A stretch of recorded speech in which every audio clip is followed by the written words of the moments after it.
তাহলে অর্কদা, বিশ্বকাপ তো শুরু হয়ে গেল, তাহলে তুমি কোন টিমকে সাপোর্ট করছো? আমি? আরে ভাই, আমি তো ব্রাজিলের একনিষ্ঠ সাপোর্টার ভাই। বাহ, খুব ভালো।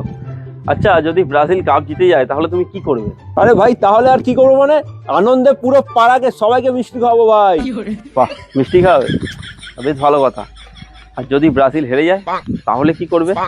কোনো সমস্যাই নেই তাতে, আমি তো আর্জেন্টিনার সাপোর্টার। এই তো সবে বললে ব্রাজিলের তুমি একনিষ্ঠ সাপোর্টার, এর মধ্যে আবার আর্জেন্টিনা হয়ে গেলে। আচ্ছা ঠিক আছে, চলো আমি আর্জেন্টিনার সাপোর্টার তোমাকে ধরলাম। তো তুমি ধরে নাও যদি আর্জেন্টিনাও হেরে যায় তখন তুমি কি করবে? যদি আর্জেন্টিনাও হেরে যায় তাহলে ফ্রান্সের সাপোর্টার হয়ে যাবো আমি, কি আছে। ও আচ্ছা, যদি আর্জেন্টিনা হেরে যায় তাহলে তুমি ফ্রান্সের সাপোর্টার হয়ে যাবে। আচ্ছা ঠিক আছে, যদি ফ্রান্সও হেরে যায় তাহলে কি করবে? তাহলে আবার কি, ইংল্যান্ড তো আছে, ইংল্যান্ডের সাপোর্টার হয়ে যাবো। তুমি কতজনের সাপোর্টার হবে গো? আচ্ছা ঠিক আছে, তুমি ইংল্যান্ডের সাপোর্টার আমি ধরে নিলাম, চলো। আর ইংল্যান্ড যদি হেরে যায় তখন তুমি কি করবে? তাহলে তাহলে যে টিম ফাইনালে উঠবে সেই টিমের সাপোর্টার আমি হয়ে যাবো, চল। আরে ভাই, এখন একবার ইংল্যান্ড, একবার তোমার ফ্রান্স, একবার হচ্ছে ব্রাজিল, একবার আর্জেন্টিনা, কোন টিমের সাপোর্টার? একটা পারফেক্ট টিম তো বলো যে হ্যাঁ আমি এই টিমের সাপোর্টার।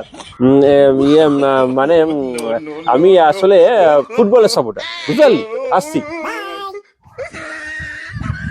আরে কোথায় যাচ্ছ গো? শুনি যাও, শুনি যাও।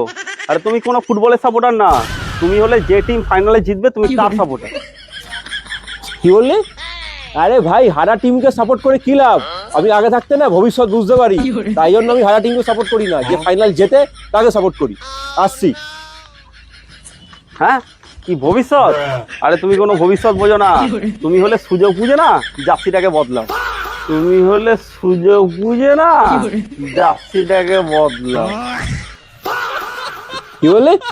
দাঁড়া দাঁড়া তো।